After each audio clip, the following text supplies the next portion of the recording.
Peut-être quelques mots de présentation pour celles et ceux qui ne me connaissent pas. Donc, je suis Patrick Froment, je suis psychopraticien, ça veut dire que je pratique la psychothérapie.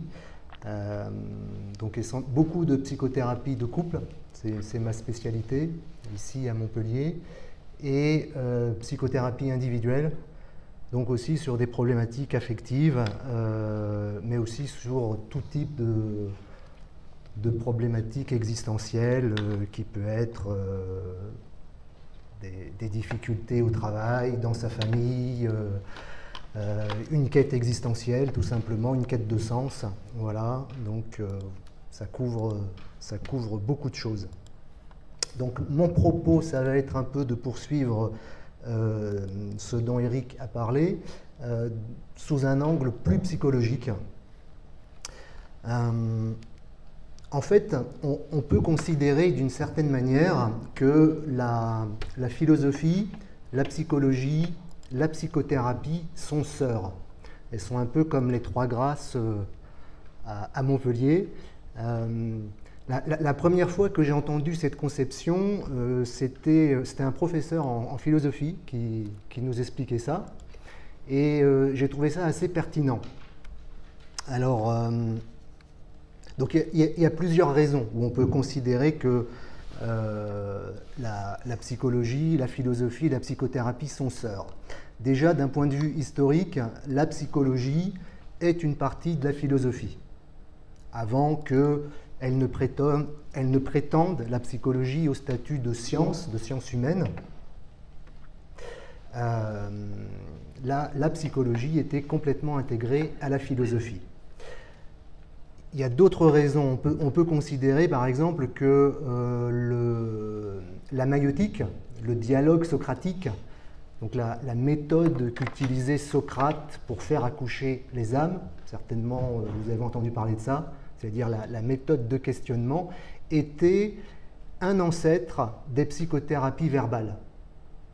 On peut appeler ça dans notre jargon en psychologie un DSP, un dispositif de soins par la parole. Et enfin, d'une manière plus pragmatique, je dirais que quand on accueille des personnes qui sont en quête, qui sont en souffrance déjà, donc qui sont en quête de plus d'épanouissement, plus de joie, plus de bonheur peut-être, même si c'est pas, enfin, c'est rare qu'une personne vienne vous voir en tant que psychothérapeute ou psychopraticien ou psychologue pour dire je cherche le bonheur. En général, c'est plus je cherche plus d'équilibre, plus de paix, plus de sérénité. Je cherche à trouver un sens à mes difficultés. Donc quand on est dans cette démarche, on va très vite rencontrer les grandes questions existentielles qui sont l'amour, bien sûr, la liberté, le libre arbitre, la vie, la mort, la maladie, la souffrance.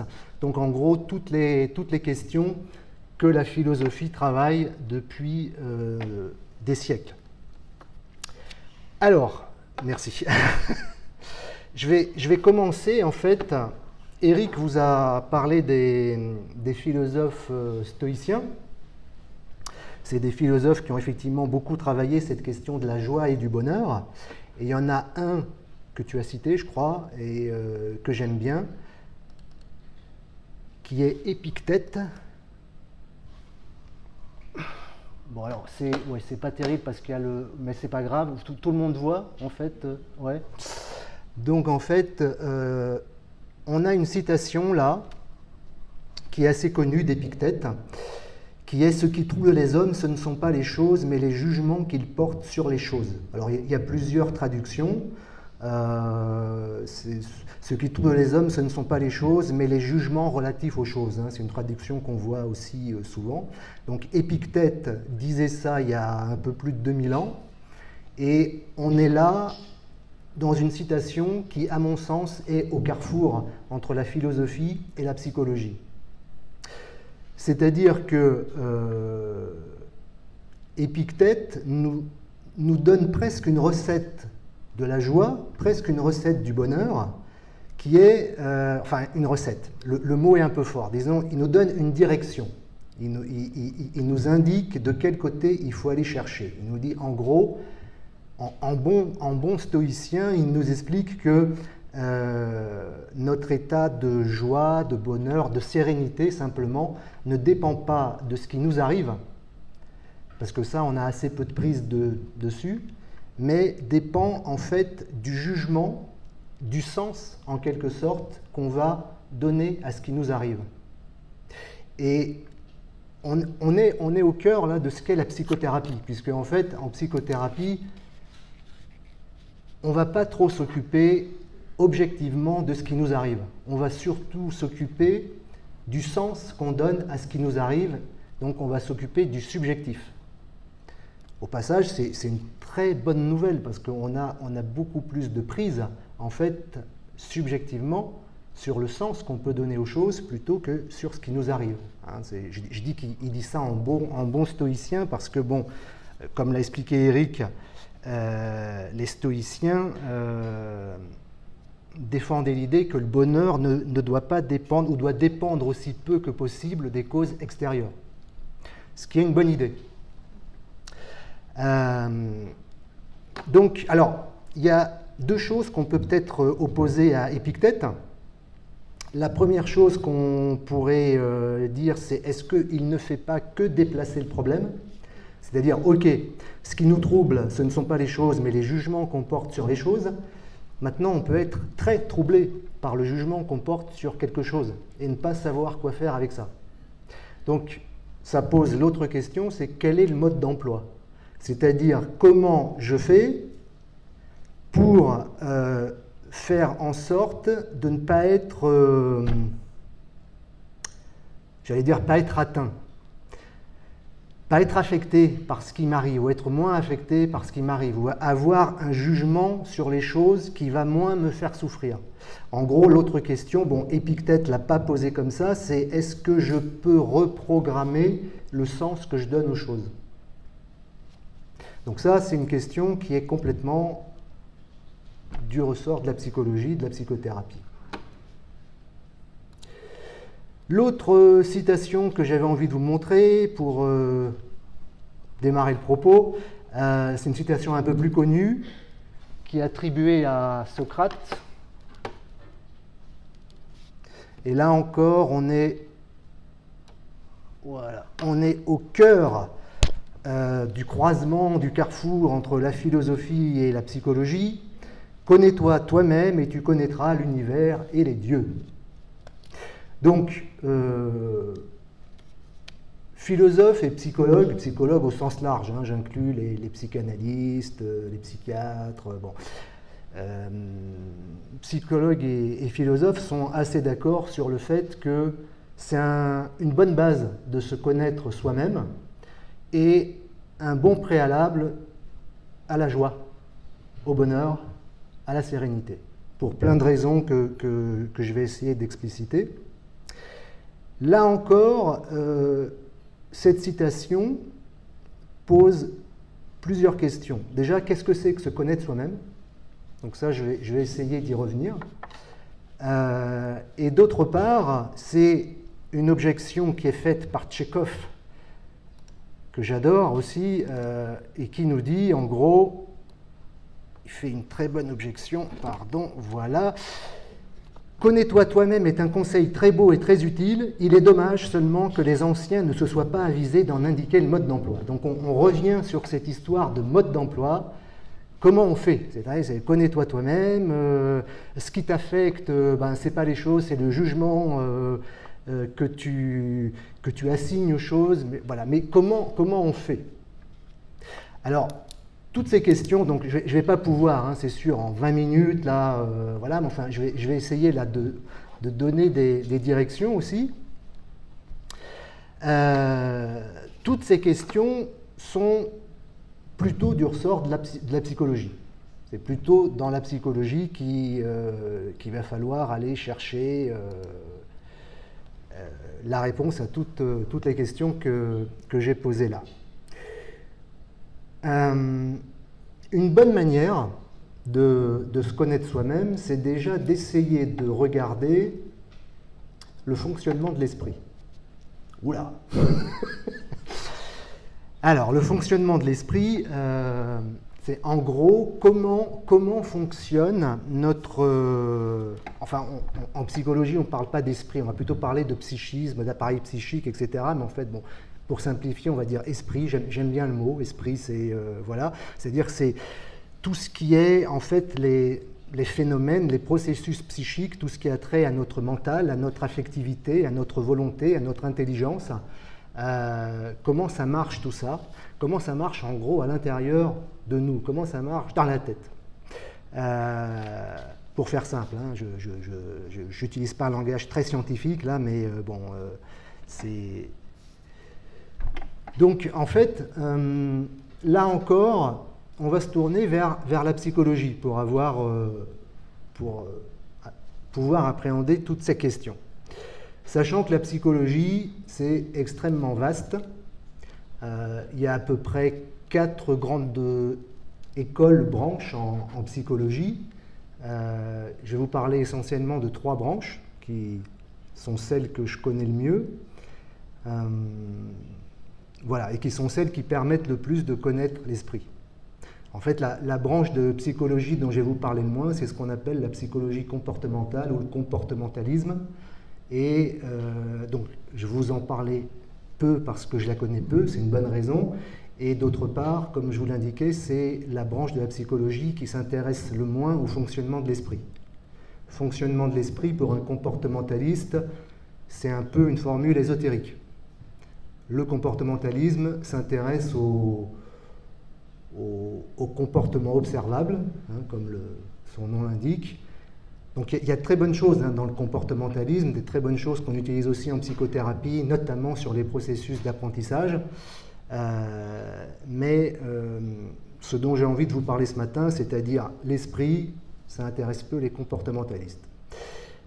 Par contre, ça a intéressé beaucoup d'autres formes de psy, qui sont les psychanalystes.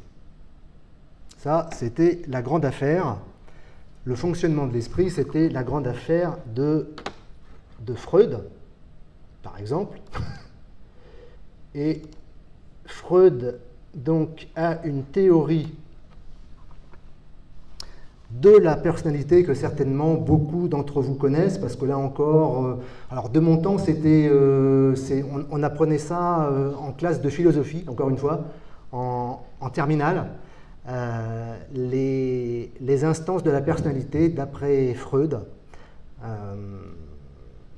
Donc, pour révision, pour ceux qui ne connaissent pas, en gros, Freud repère, donc ça c'est la deuxième topique en 1920, topique c'est un peu une cartographie du psychisme, une cartographie de l'esprit humain, et Freud repère déjà 2 grandes forces, une force qu'il appelle le ça, qui est un peu le réservoir des pulsions, des désirs, voilà. Et une autre grande force qu'il appelle le surmoi, qui est l'intériorisation des interdits, c'est-à-dire c'est tout ce qui est construit par notre éducation, par le fait qu'on a intégré un certain nombre de normes sociales, de conventions, et Freud repère que, en fait, ces 2 forces sont souvent en conflit.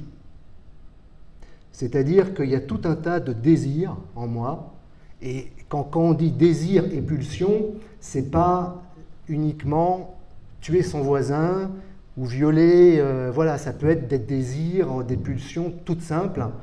Ça peut être j'ai envie d'aller faire du naturisme, mais j'ai tout un tas d'interdits ou d'idées sur moi-même ou de complexes qui m'interdisent de le faire.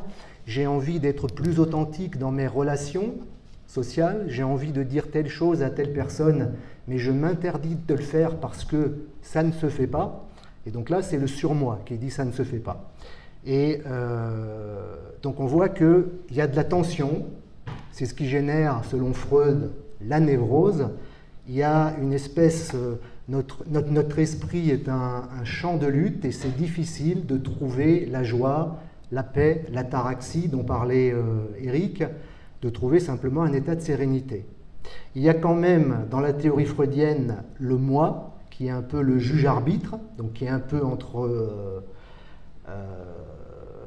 c'est le pilote à bord qui assure un peu les compromis et la régulation entre le ça et le surmoi. Donc vous voyez qu'on est, dans la théorie freudienne, on est quand même dans une idée, je dirais pas assez noire, enfin, disons, on est mal, quoi, parce qu'en fait, on est tiraillé entre nos pulsions, entre... Elle est où la souris? Elle est là. Donc l'image qu'on a souvent pour représenter la conception freudienne du psychisme, c'est un peu l'image d'un iceberg, parce qu'en fait, on considère que l'essentiel est inconscient. Donc c'est un peu comme un iceberg où l'essentiel, et en particulier tout le pôle pulsionnel, le ça, est complètement inconscient. Alors ça a inspiré des artistes. Par exemple, je dois avoir une image par ici où en fait on a une espèce de... Voilà, d'hydre à 3 têtes. Alors ID, c'est le ça, super-ego, c'est le super-moi, l'ego, c'est le moi. C'est les traductions anglaises. Et en fait, on a un espèce... C'est un peu comme dans les représentations, vous savez, qu'on a entre l'ange et le démon, qui nous parle. Donc évidemment, le démon, évidemment, c'est tout le pôle pulsionnel. L'ange, c'est le surmoi, mais voyez qu'il est complètement... comme il représente l'interdit, le refoulement, il a même la bouche bâillonnée, enfin scotchée. Et on a ce pauvre moi, ce pauvre petit ego, qui essaye de faire ce qu'il peut entre ces tendances contradictoires.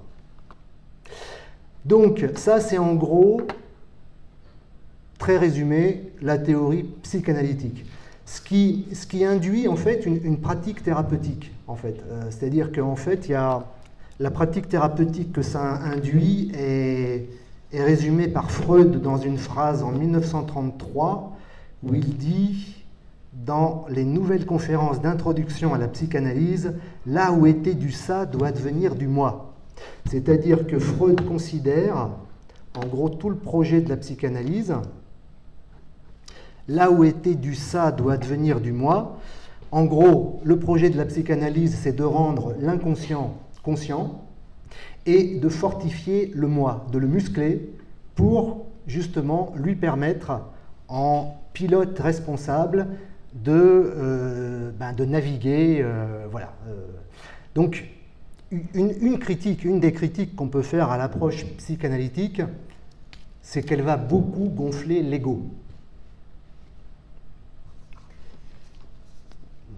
Je reviendrai sur ces notions. Alors, comme je vous le disais, il y a d'autres approches, bien heureusement. L'approche psychanalytique est très utile. Hein. Il y a des fois où il y a besoin de gonfler l'ego et de guérir un ego qui a été meurtri, qui a été blessé, donc l'approche psychanalytique peut être très pertinente. Il y a plein de fois où il y a besoin de rendre conscient des désirs inconscients. Voilà, donc je ne nie pas ça. L'autre approche, donc j'ai parlé du comportementalisme très vite, j'ai parlé de la psychanalyse. L'autre approche dont je voudrais vous parler, c'est la psychologie humaniste et la psychothérapie humaniste. Donc c'est une des psychothérapies que je pratique, que j'aime bien, où on a là une approche, on va dire, beaucoup plus... En gros, la psychologie humaniste s'est constituée dans les années 50 un petit peu en réaction contre à la fois le comportementalisme et la psychanalyse, en considérant que la psychanalyse avait une vision très négative de l'être humain et que l'être humain était beaucoup plus que ses pulsions et ses répressions, voilà, et que la psychologie devait beaucoup plus s'attacher à développer un potentiel. Donc, il y a Carl Rogers, qui est un psychologue américain des années 50, qui est un des chefs de file de cette tendance-là. Et lui, par exemple, a une approche, une théorie de la personnalité un peu différente. On va considérer les trois camemberts donc, qui sont à gauche. En gros, Carl Rogers, dans sa théorie de la personnalité, il considère qu'il y a il y a trois personnes qui cohabitent en nous. En psychologie humaniste, on ne va pas trop parler de conflit, on va plutôt parler de cohabitation entre plusieurs personnes qui cohabitent en nous. Donc déjà, c'est un vocabulaire moins guerrier. Ça ne veut pas dire qu'il n'y a pas de tension, hein, mais voilà. Donc en fait, il y a déjà ce qu'on croit être, qui est l'image de soi, en fait. Il y a un autre personnage qui est ce qu'on voudrait être, donc l'idéal du soi ou le soi idéal. Et il y a ce qu'on est réellement, le soi réel. Et en fait, une des raisons de la souffrance psychologique, une des raisons qui fait qu'on n'atteint pas la joie, le bonheur, c'est qu'en fait, on est dans une espèce d'incongruité, c'est-à-dire d'inauthenticité, c'est-à-dire que ces trois camemberts sont assez éloignés les uns des autres. Donc Carl Rogers a beaucoup travaillé, si Freud a beaucoup travaillé sur la névrose, Carl Rogers a beaucoup travaillé par exemple les problèmes d'estime de soi. Et donc la psychologie humaniste traite directement les problèmes d'estime de soi. C'est-à-dire que, par exemple, si on a une image de soi qui est détériorée, peut-être due à une éducation où on n'a pas eu ce dont on avait besoin, donc on a une image de soi qui n'est pas terrible, donc ça crée un problème d'estime de soi. Si en plus on est très idéaliste, on a des buts très élevés, on a un idéal du moi qui est très élevé, ça crée une grande souffrance psychologique. Et donc, en psychologie humaniste, on va plutôt s'attacher, plutôt que de gonfler ou de guérir l'ego, on va s'attacher à essayer d'arriver à une conformité, c'est-à-dire à ce que ces trois camemberts ils soient plus proches. Alors la question qu'on me pose souvent, c'est est-ce que ça existe une personne dont l'image de soi, le soi idéal et le soi réel sont absolument superposés? Bon, j'en ai jamais vu, hein, mais bon. Voilà, donc vous voyez qu'en fait, chaque approche en psychologie induit une pratique différente et une vision un peu différente de ce qu'est un être humain qui fonctionne à son plein potentiel, ce qu'est un être humain heureux, hein, finalement, ou équilibré, ou voilà. Donc en fait, et ce qui va convenir à un type de personne ne va pas forcément convenir à un autre type, c'est voilà. Alors une chose qui est beaucoup travaillée aussi en psychologie humaniste, c'est l'authenticité. C'est-à-dire qu'en psychologie humaniste, on considère aussi que la souffrance ne vient pas seulement du fait que ces personnages qui cohabitent en nous soient si écartés, différents, mais en fait, on considère en psychologie humaniste que c'est une souffrance de ne pas être qui on est, en fait. Et donc ça pose toute la question. Alors c'est une question qui a été travaillée par un psychanalyste dont vous avez entendu parler, certainement, qui était Jung.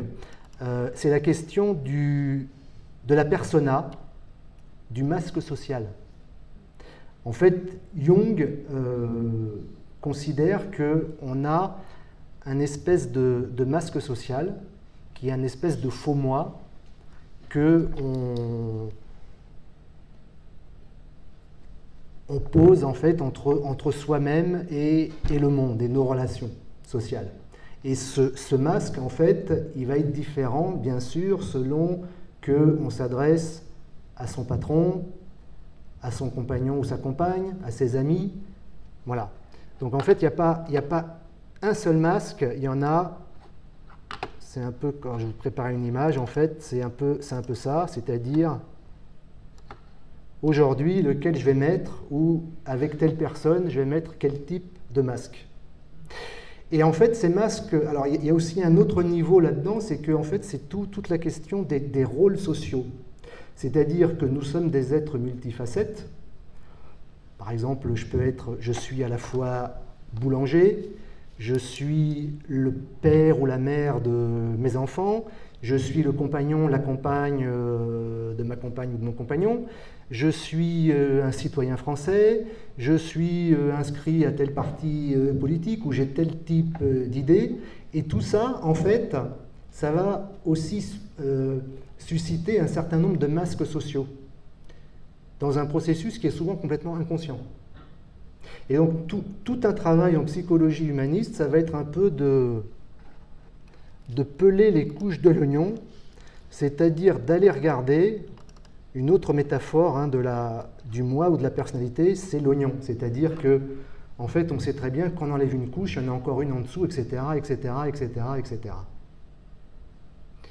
Et donc, essayer d'atteindre... Alors là, on commence à poser des questions qui vont être posées dans l'autre école de psychologie dont j'ai envie de vous parler, qui est la psychologie transpersonnelle, c'est-à-dire au-delà de la personne, c'est-à-dire en gros, au-delà de toutes nos identifications, au-delà de ce petit moi fragmenté, de ce petit moi qui est une espèce de construction, de production narrative, en fait. On peut s'interroger sur la réalité du moi et de l'ego. Il y a plein de psychologues qui se sont interrogés sur ça. Est-ce que, finalement, tout ça est-il bien réel? Ou est-ce que c'est une sorte d'identification? Le moi, c'est aussi l'ego, c'est-à-dire qu'on s'attache à une espèce de représentation de soi-même, et beaucoup de nos actions vont consister à défendre cet ego qui se sent sans arrêt attaqué, qui se sent... Voilà. Et, donc ça pose des questions qu'on trouve en psychologie transpersonnelle. Et on va poser des questions du style « Qu'est-ce qu'il y a au centre de l'être ?»